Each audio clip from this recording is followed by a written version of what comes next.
Bonjour et bienvenue sur Charging Station pour un nouveau grand essai électrisant, celui aujourd'hui du MG S5 EV. Cet essai vous est proposé par Arval, solution de leasing pour professionnels et particuliers. Autoscout 24, la plus grande plateforme en ligne de vente de voitures neuves et d'occasion en Europe.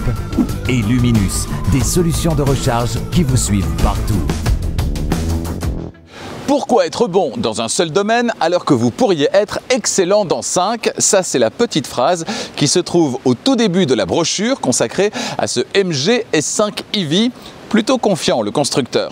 Ces 5 domaines sont la dynamique de conduite, l'espace intérieur, l'ergonomie des commandes, la recharge et puis également les équipements de sécurité. Alors sur papier, l'offre est très alléchante, mais dans la vraie vie, ça donne quoi? Quelles sont les qualités mais également les défauts de ce MG S5 EV? Pour le savoir, j'en ai pris le volant non pas pendant 2 heures ou une journée, mais bien pendant une semaine complète ici dans mes trajets du quotidien. Toutes les réponses aux questions que vous vous posez se trouvent donc dans cet essai. Allez, avant de démarrer, vous ne l'avez pas encore fait, faites-le maintenant. Abonnez-vous à Charging Station et n'oubliez pas d'activer la clochette des notifications pour être prévenu dès qu'une nouvelle vidéo électrisante est disponible. La prochaine, ce sera dans quelques jours. D'abord le premier trajet et ensuite le grand essai d'une berline très élégante, un constructeur dont on n'a pas beaucoup parlé jusque-là sur Charging Station et pour cause, il est plutôt timide. En tout cas, il l'a été jusque-là en matière de véhicules électriques. Il s'agit de Mazda avec la 6e, berline 100% électrique, très élégante, je le disais, un prix plutôt contenu également. Alors qu'offre-t-elle pour ce prix relativement contenu? Est-ce que le ramage est à la hauteur du plumage? Eh bien on le saura la semaine prochaine sur Charging Station et je vous proposerai certainement également un long trajet autoroutier, une vidéo supplémentaire avec cette voiture, donc la Mazda 6e. D'autres essais tout aussi électrisants arrivent durant les semaines suivantes, je vous en reparle tout à l'heure. À l'extérieur, le MG S5 EV ne fait pas de vagues, on est sur quelque chose d'assez classique qui reprend les codes qui fonctionnent aujourd'hui. Les phares dissociés de l'éclairage de jour, par exemple, un éclairage de jour assez chouette d'ailleurs avec ses 3 traits, une face avant bec de canard sans fausse calandre pour un côté électrique assumé. De profil, c'est très équilibré avec cette petite touche chromée qui apporte un petit plus. Et puis à l'arrière, je le disais dans ma vidéo premier trajet, ça me fait penser à du Volkswagen, les feux peut-être, du T-Roc par exemple, c'est là aussi plutôt sobre, plutôt passe-partout, rien de révolutionnaire, mais c'est élégant. Et vous, qu'en pensez-vous? Est-ce qu'il vous séduit ce MG S5 EV présenté ici en finition supérieure Luxury? Eh bien dites-le moi dans les commentaires. Le moteur électrique synchrone à aimant permanent, il ne se situe pas sur les 2 versions disponibles à l'avant sous le capot, mais bien à l'arrière. Sur le train arrière, ce sont donc des versions propulsion avec en entrée de gamme la version Standard Range, autonomie standard et 170 chevaux disponibles, 170 chevaux. Et puis en haut de gamme, eh bien cette version, une version de 231 chevaux, la version Long Range. Donc elle est plus puissante, mais elle va surtout plus loin sur une seule charge. On en reparlera dans un instant. Concernant le poids de ce MG S5 EV, eh bien on est sur en entrée de gamme 1635 kg et ça monte jusqu'à 1725 kg sur la version la mieux équipée, la version que j'ai essayée cette semaine. Et puis concernant la charge tractable, alors là c'est simple, dans tous les cas sur les 2 versions, que la charge soit freinée ou non freinée, ce sera 750 kg. Sous le plancher, entre les 4 roues, on va retrouver la batterie haute tension. En entrée de gamme Standard Range, ce sera une batterie LFP, lithium fer phosphate, une plus petite batterie, mais chimie LFP, et donc qui a l'avantage de pouvoir être rechargée à 100% au quotidien, en respectant bien sûr les prescriptions du constructeur. Sur les versions Long Range, ce sera une batterie à la chimie NMC, nickel, manganèse, cobalt. La version qui propose la meilleure autonomie, 480 km, c'est la version intermédiaire Comfort Long Range. Elle est équipée de la plus grosse batterie, mais est plus légère car moins bien équipée et en plus ses jantes de 17 pouces contre 18 sur cette version Luxury vont également participer au fait de consommer moins et donc de vous permettre d'aller plus loin sur une seule charge. Pour recharger la batterie, ça se passe, vous le voyez, à l'arrière du côté gauche. Et quand on ouvre la trappe, première bonne nouvelle, il y a un joint ici d'étanchéité. Ça veut dire qu'on n'a pas besoin de petits caches pour le connecteur du quotidien, le connecteur de type 2 pour la recharge sur le courant alternatif, celui qui circule dans nos rues et dans nos maisons. C'est toujours une petite manipulation en moins et c'est tant mieux. Alors on a ici une batterie NMC. Le constructeur recommande de recharger au quotidien à 80% pour préserver la batterie, comme avec la plupart des batteries NMC, c'est toujours 80 ou 90%. 90%, 90% au quotidien. Donc en partie supérieure, recharge sur le courant alternatif. Et si je retire le petit cache cette fois, eh bien là c'est la somme des deux connecteurs. C'est le connecteur combo CCS pour la recharge sur le courant continu, c'est-à-dire aux énormes superchargeurs avec ces gros câbles pas toujours faciles à manipuler. C'est ce que j'ai fait cette semaine pour vous. Le constructeur annonce 28 minutes pour passer de 10 à 80% de capacité de batterie. Alors 28 minutes, on est dans la norme, certainement avec une technologie 400 volts, mais est-ce que la promesse est tenue? 28 minutes, j'ai vérifié pour vous, regardez. 13h34, c'est parti. La cible à atteindre 80%, on démarre à 10%, 28 minutes en théorie, on devrait donc avoir fini à 14h02. Voyons comment ça démarre. Alors après quelques secondes, on voit que la puissance est maintenant de 127, 128, 130 kW, ça continue de monter. Le temps restant est annoncé 30 minutes, donc ce serait un petit peu plus que ce qui est prévu en théorie, puisqu'on a déjà chargé depuis 1 minute maintenant, donc ce serait 31 au total au lieu de 28. 13h34 plus 28 minutes, 14h02, il est précisément 14h02, vous le voyez peut-être ici, 14h02 et nous sommes à 79%, 79%. Alors ce qui est étonnant, c'est que la voiture annonce encore 3 minutes, à mon avis il ne faudra pas 3 minutes pour atteindre les 80%, on pourrait même peut-être les atteindre avant 14h03 et donc réaliser effectivement ce 10-80% en 28 minutes, ce qui est prévu par le constructeur. Encore quelques secondes de patience, on va être fixé dans pas très longtemps. Voilà, 80%, ils sont atteints, les voici, 80%, il est toujours 14h02, 28 minutes pour passer de 10 à 80% de capacité de batterie, promesse tenue.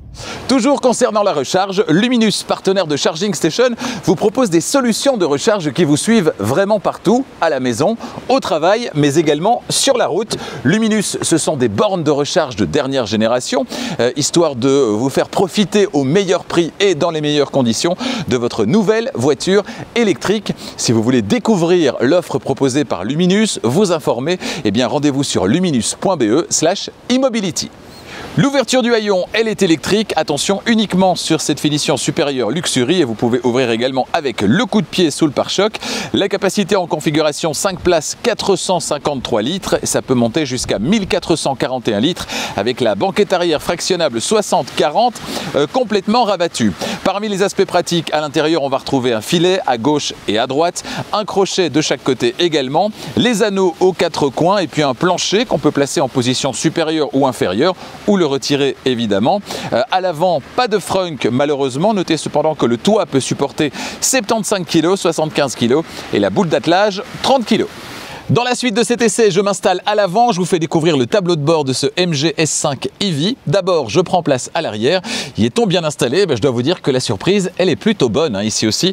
Décidément, les bons points s'accumulent pour cette voiture. Avec le siège avant réglé pour mon 1m90, mon 1m90. Regardez l'espace que j'ai à l'arrière. Beaucoup de place au niveau des genoux, de la place en largeur, de la place en hauteur également. Le seul petit bémol, ce sera comme sur beaucoup de voitures électriques, certainement quand on est très grand, les genoux qui sont un peu hauts en raison de la présence du pack de batterie évidemment sous le plancher. On a une banquette positionnée très bas pour gagner de la hauteur évidemment au niveau de la tête. Malheureusement du coup on a forcément les genoux qui n'ont pas un angle vraiment favorable. Cela dit, ça a déjà été bien pire sur d'autres voitures, dans d'autres voitures, donc ça va encore. Au niveau des aspects pratiques, des équipements, qu'est-ce qu'on a à l'arrière? Alors pas de toit vitré sur le MG S5 EV, je sais que certains regrettent l'absence de cet équipement. On a, si on continue à descendre, eh bien des poches aumônières classiques, c'est pas un petit filet, c'est une vraie poche aumônière. Entre les sièges avant, la console centrale, avec à l'arrière de la console centrale une seule prise USB-C. Ça, c'est un petit peu dommage. Quand on a deux enfants à l'arrière qui veulent recharger leur téléphone, ça va se battre, ça va se chamailler. L'arrière, par contre, de la console centrale est très creusé. Donc pour le passager central arrière, ça c'est très positif. Il aura de la place au niveau des pieds, d'autant plus qu'on a un plancher parfaitement plat sur cette voiture. Encore un bon point. Concernant les finitions, ici à l'arrière, c'est du plastique dur sur les portières, en tout cas en partie supérieure. On a ensuite des surfaces moussées en partie inférieure. Et puis enfin, on a un accoudoir central à l'arrière ici avec porte-gobelet, uniquement sur la finition Luxury, puisque sur la finition d'entrée de gamme Confort, eh bien, il n'y en a pas. Bienvenue à l'intérieur de ce MG S5 EV et cet intérieur, s'il n'est pas des plus joyeux, il renvoie par contre une impression de qualité dans le choix des matériaux, dans les assemblages, dans le dessin de cette planche de bord et plus globalement de cet intérieur qui n'a rien à envier à certaines marques européennes qui, elles, ont plutôt eu tendance à décevoir ces dernières années en matière de qualité perçue. On a pas mal de matières moussées, cette imitation carbone également qui s'intègre bien à l'ensemble et court d'une portière à l'autre. Alors oui, il y a peu de commandes physiques, mais l'essentiel est bien là, le chauffage et la climatisation sous l'écran central, le désembuage également, et puis des commandes sur le volant aussi. L'écran est nouveau sur ce MG S5, de belle taille, avec une bonne définition. Définitivement, cet intérieur est réussi, et le petit plus, je trouve, ce sont les parties en tissu sur les sièges. On a tellement pris l'habitude de retrouver des sièges en simili-cuir, en cuir vegan, puisque c'est ce qu'on dit au marketing en 2025. On a tellement maintenant cette habitude de retrouver du cuir vegan que de voir du tissu, ça fait à la fois cossu et puis un petit peu rétro aussi, franchement, j'adore. Notez qu'ils sont 100% en tissu ces sièges sur la finition d'entrée de gamme confort. Et vous, que pensez-vous de cet intérieur? Eh bien, dites-le moi dans les commentaires. La description du tableau de bord, on démarre avec la portière conducteur, en partie haute la poignée d'ouverture et le verrouillage centralisé, en partie intermédiaire les vitres électriques, en bas enfin on va retrouver le vide-poche assez vaste mais dont le fond n'est malheureusement pas antidérapant. À gauche du volant sur le tableau de bord, le réglage des rétroviseurs électriques, le réglage de l'assiette des phares également et puis tout en bas la commande d'ouverture du capot. Le volant à réglage manuel, à gauche le limiteur de vitesse, le régulateur de vitesse adaptatif avec réglage de la distance par rapport au véhicule qui précède et une première touche étoile personnalisable. À droite, on a la navigation dans les informations de l'écran instrument, la commande vocale, les commandes audio, volume et plage ou station précédente et suivante, et puis une deuxième touche étoile personnalisable. Pour déterminer quelles sont les actions qui se trouvent sous les touches étoiles, eh bien vous pouvez accéder au menu réglage depuis l'écran instrument ou plus simple, en maintenant l'une des deux touches étoiles enfoncées. Et c'est là que vous réalisez que vous pouvez choisir entre la source sonore évidemment, le véhicule, contrôle de la température, freinage régénératif, mode de conduite et la caméra à 360 degrés. Les commodos, à gauche, clignotant et phare, et appel de phare évidemment. À droite, les essuie-glaces à l'avant et à l'arrière. Le capteur de pluie, attention, c'est uniquement sur la finition supérieure Luxury. Derrière le volant, pas d'affichage tête haute, mais un écran instrument de 7 pouces de diagonale. La partie de droite est personnalisable via une touche sur la partie de droite du volant. Alors comment faire? Eh bien tout simplement avec cette petite touche ici au milieu. Là, on est sur la pression des pneus et on va faire défiler les informations. On a ensuite le média en cours de lecture. Ensuite, la navigation. Là, pour l'instant, elle n'est pas activée. On a ensuite les informations de conduite, le total cumulé depuis le démarrage et depuis la dernière charge. Et on va revenir sur ici la pression des pneus. Notez que vous allez pouvoir déterminer via l'écran d'infodivertissement quelles informations apparaîtront ici pour allonger ou raccourcir le carrousel d'informations quand vous appuyez sur cette touche ici sur le volant. Le deuxième écran au centre du tableau de bord, positionné de manière horizontale, c'est donc l'écran d'infodivertissement. Nouveau, je vous le disais, il mesure 12,8 pouces de diagonale. J'y reviens dans un instant. Sous cet écran, des commandes physiques, ça fait plaisir. Elles concernent essentiellement le chauffage et la climatisation. On va retrouver aussi les feux de détresse et à droite le volume via le bouton rotatif et au centre de ce bouton, l'appel de l'écran par défaut de l'écran instrument. C'est celui que vous avez sous les yeux. Ensuite, les ouïes centrales de ventilation, les deux porte-gobelets et puis à gauche le sélecteur de vitesse et le frein de parking électrique et à droite un rangement vertical pour smartphone et une zone de recharge par induction. Attention, recharge uniquement sur la finition Luxury. Tout ça d'ailleurs, puisqu'on parle de finition, entouré ici de suédine, matière qui remplace avantageusement le piano black certainement à cet endroit. Sous cette partie, un vaste espace avec fond antidérapant amovible, mais pas de prise 12 volts ou USB, non, il faut aller les chercher sous la coudoir centrale qui renferme deux prises USB-C et une prise 12 volts. Un espace lui aussi équipé d'un fond antidérapant amovible, très pratique. Coup d'œil dans la boîte à gants, elle est de taille correcte, mais n'est pas recouverte d'un revêtement antidérapant ou de feutrine. Dommage. Avant de prendre la route et de vous livrer mes conclusions à l'issue d'une semaine au volant de cette voiture, eh bien on va s'intéresser au système d'infodivertissement avec une interface à la présentation plutôt sympathique, hein. C'est moderne, c'est très clair, quelques widgets sur cette page de démarrage avec la navigation, avec la radio, la climatisation. Ici on a la météo, connexion à l'application donc Apple CarPlay ou Android Auto. On peut faire défiler vers la droite, on a des services en ligne sur cette finition supérieure, notamment Spotify, YouTube, TikTok ou encore Amazon. La gestion de la batterie, ça se passe par là, notamment de la recharge également. Téléphone ici, informations, services, vidéo ou encore réglages. En haut à gauche, le média en cours de lecture, à droite toute la connectivité et puis en partie inférieure, des commandes toujours accessibles, notamment siège chauffant à gauche et à droite, le volant chauffant également à gauche. Au centre, des raccourcis vers la petite touche maison, donc cet écran de démarrage. On y accède également, je le disais, via le bouton rotatif ici, le centre du bouton rotatif. On a également la navigation, on y revient dans un instant, la musique, le média en cours de lecture. Voilà, vous avez le choix entre la radio, musique Bluetooth, musique USB ou musique via Apple CarPlay ou Android Auto, évidemment selon ce que vous avez connecté. Il y a d'ailleurs des choses à dire concernant cet aspect musique et notamment la radio, j'y reviens sur la route. On a ensuite le menu voiture, c'est là que vous allez pouvoir absolument tout définir. Régulation de conduite tout d'abord, avec ce que vous aimez, ce que vous n'aimez pas, ce que vous voulez activer ou non. Idem pour commodité. Alors, je n'aurais pas appelé ça comme ça, mais voilà. Airbag passager, éclairage d'accueil, follow me home, etc., etc. Le mode de verrouillage par clé, le haillon, hauteur d'ouverture du haillon que vous allez pouvoir régler également. Je vais passer celui-là. On va aller directement sur combiné d'instrumentation. Ça, c'est ce que je vous disais il y a un instant. Possibilité d'afficher ou non dans le carrousel d'informations sur l'écran instrument. Et puis le MG Pilot. Et là, c'est la bonne nouvelle. Il y a le pilote MG personnalisé, le MG Pilot personnalisé. Et là, ça veut dire quoi? Eh bien, ça veut dire que tout ce que vous avez ici, vous allez pouvoir le définir comme vous le souhaitez. Et une fois que vous allez maintenir enfoncé cette petite touche ici au-dessus, eh bien, à chaque fois, vous allez simplement devoir rappeler ce réglage. Et à l'image de ce qu'on retrouve chez Renault avec le My Safety Perso, chez Dacia également, eh bien, à chaque fois, vous faites une petite descente, un glissement vers le bas, vous appelez le pilote MG personnalisé, vous validez. Et c'est réglé, tous vos réglages, ce que vous avez indiqué comme étant vos préférences, eh bien tout revient comme vous l'avez souhaité et ça c'est juste génial. On revient sur cet écran par défaut, on a le téléphone et puis alors on a dans cette voiture qui est une finition luxury, la caméra à 360 degrés.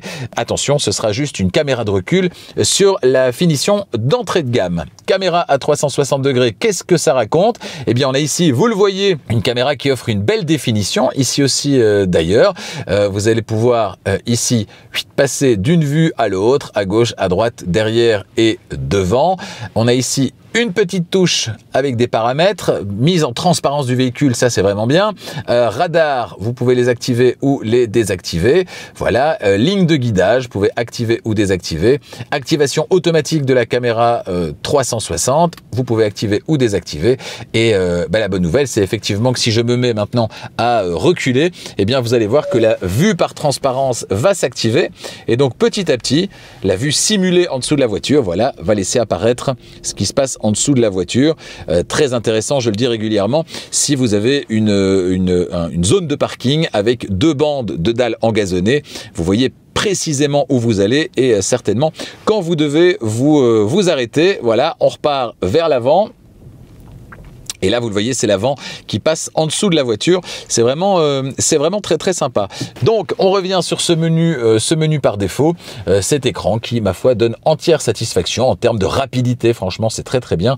Cette semaine, pas de bug, en tout cas pas de bug lié directement à cet écran dans son ensemble. Un petit bug lié à l'audio, je vous le disais, j'en reparlerai quand on sera sur la route. Bon, trajet vers Marseille. Et là, malheureusement, bah oui, va aussi y avoir un petit bug et ça, c'est un peu dommage. On a une navigation connectée sur cette voiture, on a la possibilité d'aller chercher les bornes de recharge, que la voiture elle-même complète l'itinéraire avec des bornes de recharge. Malheureusement, cette semaine, je l'ai essayé plusieurs fois, ce trajet vers Marseille, et vous allez voir qu'à un moment donné, ça bloque. Alors, Bon, certainement, il y a moyen de corriger, hein. Donc c'est un petit bug, certainement qui peut être corrigé, mais donc pas possibilité pour moi d'aller jusqu'au bout. Vous allez voir ça. Calcul de l'itinéraire en cours. Donc là, je vais obtenir l'itinéraire. Voilà l'itinéraire, elle m'en propose d'ailleurs un seul, pas d'itinéraire alternatif. Ensuite, eh bien, il faut ajouter des arrêts de recharge. Malheureusement, les arrêts de recharge, vous allez voir, elle ne va pas me les ajouter, elle va me dire qu'il y a un problème.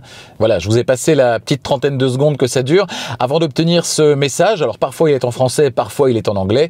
Unable to create a charging plan for this route, ça veut dire qu'elle n'est pas capable de créer un plan de recharge pour cette route. Les distances entre les stations de recharge sont hors de portée, ce qui n'est sans doute pas correct évidemment comme information, et donc elle me propose de continuer sans plan de recharge sur la route, ce qui du coup diminue fortement l'intérêt de ce planificateur d'itinéraire qui du coup ne planifie pas grand chose. C'est dommage, j'imagine que c'est un bug qui sera corrigé, peut-être un bug présent juste sur cette voiture d'essai, je n'en sais rien. Si vous avez vécu vous-même la même chose, que ce soit dans ce modèle-ci ou dans un autre modèle MG, eh bien dites-moi ce qu'il en est dans les commentaires. Voilà, on va pas pouvoir aller plus loin malheureusement. Voilà ce qu'on pouvait dire sur cet écran d'infodivertissement. Donc en résumé, beaucoup de positifs, la présentation, l'organisation des menus, tout ça fonctionne vraiment bien. Juste deux petits bugs. Le premier concerne la radio, je vous en reparle sur la route maintenant. Et puis le deuxième qui concerne, vous l'avez vu, la navigation, où il n'est pas possible d'ajouter, en tout cas maintenant sur cette voiture en particulier, eh bien les arrêts de recharge, et donc forcément ça met un petit coup de canif dans l'agrément d'utilisation. J'imagine que tout ça sera corrigé ultérieurement. Ce MG S5 EV est une voiture moderne, pas de bouton de démarrage donc, pied sur le frein, vous tournez simplement le sélecteur rotatif pour le placer sur D ou sur R. Et c'est parti, et dès les premiers mètres, la vivacité dans cette voiture fait preuve est étonnante. Et sur la route, ce n'est pas la seule bonne nouvelle, on le verra dans un instant. Le confort est également au rendez-vous dans cette voiture. Le siège conducteur est à réglage électrique dans 6 directions sur cette finition supérieure Luxury. Sur la finition confort, ce sera des réglages manuels.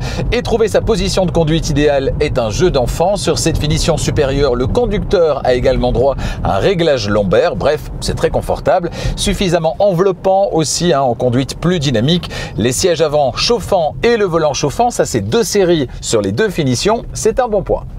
ACC, AEB, LKA, ELK, ICA, SAS, IHC, DMS, BSD, LCA, RCTA ou encore DOW. Ouf, j'y suis arrivé, ne cherchez plus, elles sont toutes là, les aides à la conduite. Et je dois dire que l'ensemble est très convaincant à l'usage. Les adaptations en conduite assistée sont très progressives, la voiture ne bip pas pour un oui ou pour un non. Et quand elle se fait entendre sur l'alerte d'attention par exemple ou l'alerte de franchissement de ligne, c'est toujours à bon escient. Parfois, quand elles ne sont pas bien calibrées, les aides à la conduite se transforment en punition à la conduite. Clairement, pas dans cette voiture. Bravo. Ce MG S5 EV, il est très agréable à conduire, il est vif, son comportement est très sécurisant, on prend vraiment du plaisir à son volant. C'est probablement en la matière l'un des meilleurs de sa catégorie. Il cache bien son jeu sous ses airs de SUV plutôt passe-partout. En fait, le fait que le moteur soit placé à l'arrière le rend plus joueur, mais en toute sécurité parce que les aides sont là pour veiller au grain. Et puis ça rend la motricité meilleure qu'avec une traction. Bref, que des avantages. On a 5 modes de conduite, normal, sport, confort, neige et personnalisé. Un mode personnalisé qui va vous permettre d'agir individuellement sur la puissance délivrée et la fermeté du volant. Un volant qui est micro-perforé, qui est par ailleurs lui aussi très agréable au toucher et dont les réactions sont précises avec un bon retour en point milieu. Franchement, je le dis encore, c'est vraiment une très très bonne surprise la conduite de ce SUV, comme peut l'être d'ailleurs la conduite de sa petite sœur, la MG4. L'agrément d'utilisation, c'est aussi l'ergonomie, le fait de pouvoir ne pas être dérangé par des bips non sollicités. Et là, on l'a vu, grâce au MG Pilot personnalisé, un peu similaire à ce qui se fait chez Renault et Dacia avec le My Safety Perso, eh bien conduire redevient un plaisir. Merci MG. Comme je le disais déjà dans la vidéo premier trajet consacrée à cette voiture, si les bruits de roulement sont bien maîtrisés, les bruits aérodynamiques sont eux un petit peu plus présents, notamment au niveau du pare-brise. Mais rassurez-vous, le MG S5 EV, il est loin d'être une voiture bruyante, très loin même, il est juste un petit peu moins silencieux que les meilleurs de la catégorie. Un mot concernant le système audio, un système à 4 haut-parleurs en finition d'entrée de gamme confort, 6 haut-parleurs sur cette finition Luxury, le son il est plutôt bon, mais j'ai quand même dû me battre cette semaine avec la partie radio, comme souvent, trop souvent d'ailleurs, sur les voitures chinoises. Partie radio qui avait tendance à vouloir à tout prix basculer en FM dès que la réception en DAB était insuffisante pour la voiture, pas insuffisante dans la vraie vie.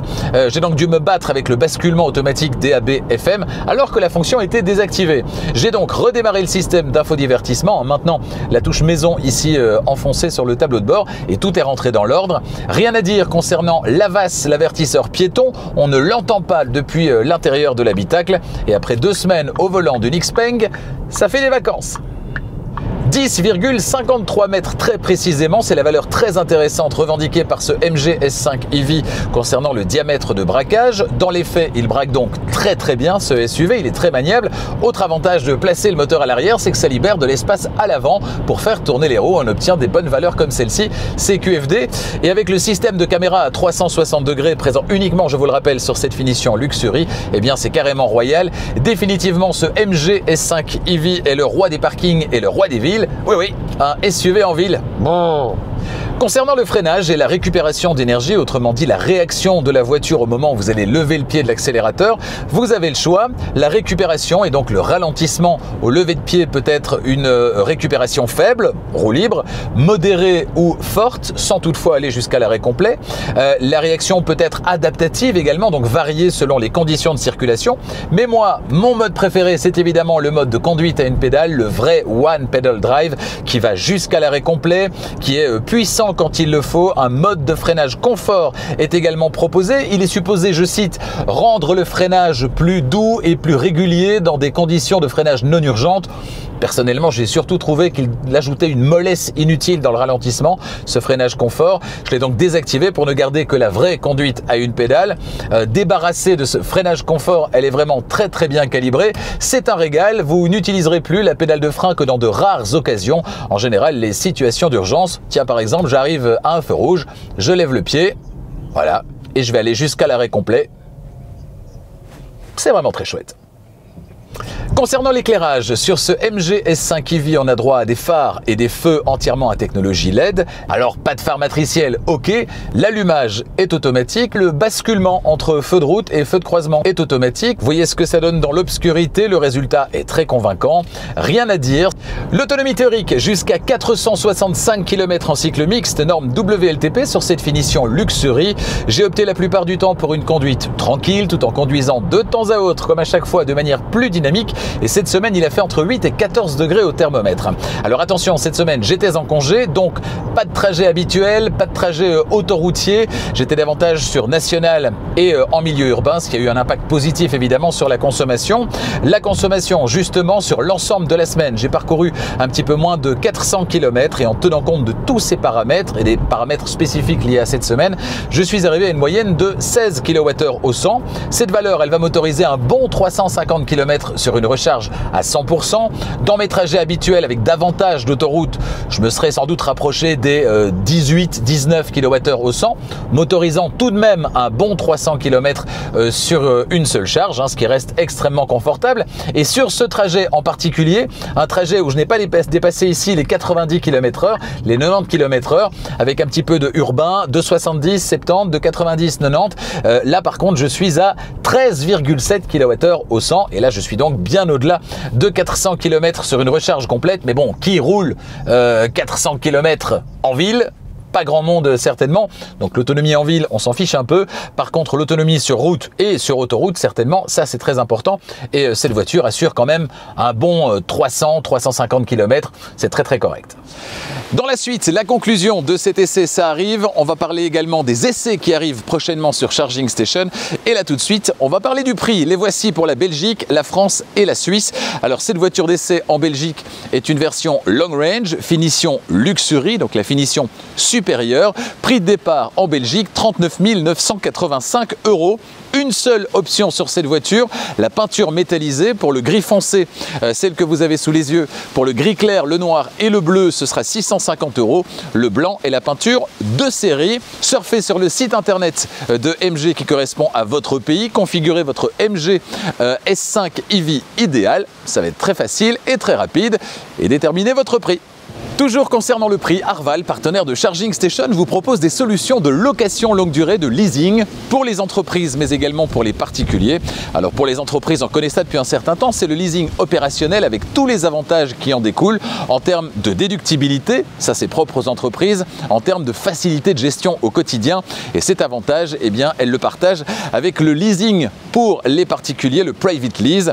Deux avantages principaux, le budget qui est le même du premier au dernier mois, tout est compris, mise à disposition de la voiture et tous les frais qui en découlent, remplacement des pneus, assurance, entretien, etc. Chaque mois, vous payez exactement la même chose pour votre voiture. Et puis, deuxième avantage, dans le contexte de transformation technologique que nous connaissons actuellement, en passant de la voiture thermique à la voiture électrique, eh bien malin est celui qui connaît la valeur qu'aura cette voiture ou n'importe quelle autre dans 3 ans, 4 ans ou 5 ans. Avec la formule de leasing, de location longue durée, eh bien ce n'est pas vous qui prenez le risque de la valeur résiduelle, c'est la société de leasing. Voilà donc un deuxième avantage. Tous les autres, vous les découvrirez en demandant une offre sur le site internet d'Arval qui correspond à votre pays. Votre prochaine voiture, vous la voulez tout de suite ou peut-être en avez-vous besoin tout de suite pour des raisons professionnelles par exemple? Eh bien dans ce cas-là, rendez-vous sur Autoscout24. C'est la plus grande plateforme de vente de voitures en ligne en Europe. Et sur Autoscout24, eh bien plus de 100 000 voitures vous attendent actuellement. Des véhicules d'occasion, des véhicules récents, des véhicules neufs également et de plus en plus de véhicules 100% électriques. Il y a d'ailleurs de très bonnes affaires à faire en ce moment concernant les véhicules électriques sur Charging Station. Je vous proposerai d'ailleurs dans les prochains jours, eh bien, une vidéo en collaboration avec Autoscout24, vidéo dans laquelle je vous détaillerai quels modèles sont disponibles à quel prix actuellement sur la plateforme Autoscout24. Alors Autoscout24, le site internet, c'est également une partie entièrement dédiée à la mobilité électrique dans laquelle vous retrouverez un calculateur d'autonomie, un calculateur de temps de recharge également. Et puis Autoscout24 vous permet toujours sur le site internet, eh bien, de faire reprendre votre véhicule actuel. Vous rentrez ses caractéristiques et vous recevez en retour une offre de reprise. Autoscout24 dans votre poche, au creux de votre main, c'est possible également avec l'application Autoscout24. Elle est entièrement gratuite, disponible sur l'App Store d'Apple, le Play Store de Google. Et dans les deux cas, eh bien, sur l'application, vous avez accès au moteur de recherche d'Autoscout24 qui vous permettra très facilement de trouver votre prochaine voiture et de faire une sélection aussi précise que possible. Alors n'attendez plus, téléchargez l'application Autoscout24. Elle est gratuite, je vous le rappelle, ou surfez sur le site internet autoscout24.be, c'est pour la Belgique, autoscout24.fr, c'est pour la France. J'avais entendu durant les dernières semaines, les derniers mois, via les premiers retours de mes petits camarades essayeurs que je salue, eh bien que ce MG S5 EV, c'est plutôt une bonne surprise, une voiture avec pas mal de qualité. Et au terme de cette semaine d'essai, eh bien je ne peux que confirmer ces dires, je ne peux que confirmer que cette voiture, définitivement, elle en offre vraiment beaucoup. Ce MG S5 EV est très agréable à conduire, aussi de manière dynamique, il est confortable, la présentation à l'intérieur est valorisante et le système d'infodivertissement, tout comme les aides à la conduite, fonctionne bien.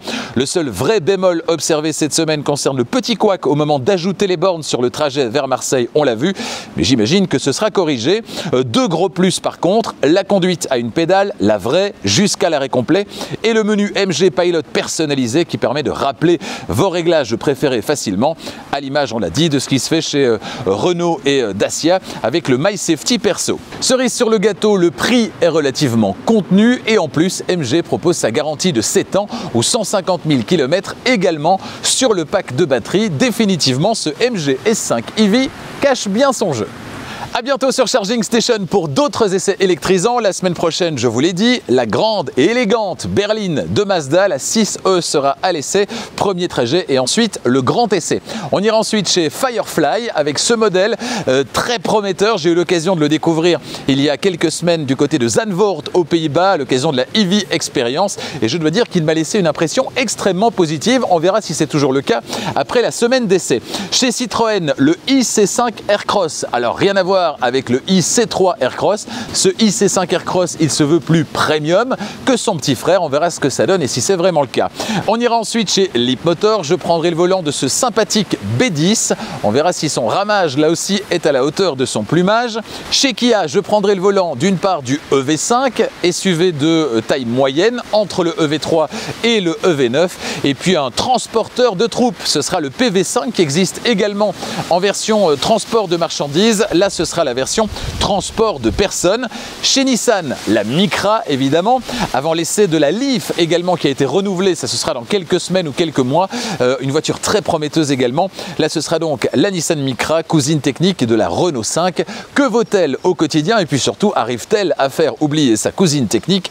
Vous le saurez dans les prochaines semaines. On ira également chez Volvo avant la fin de cette année toujours. Je prendrai le volant de la très belle berline ES90, ES90. Je prendrai le volant de cette voiture comme à chaque fois pendant une semaine et vous saurez tout.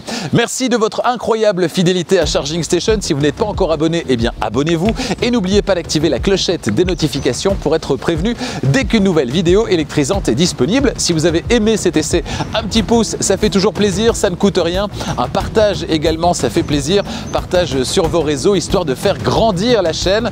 Merci de votre fidélité et à bientôt.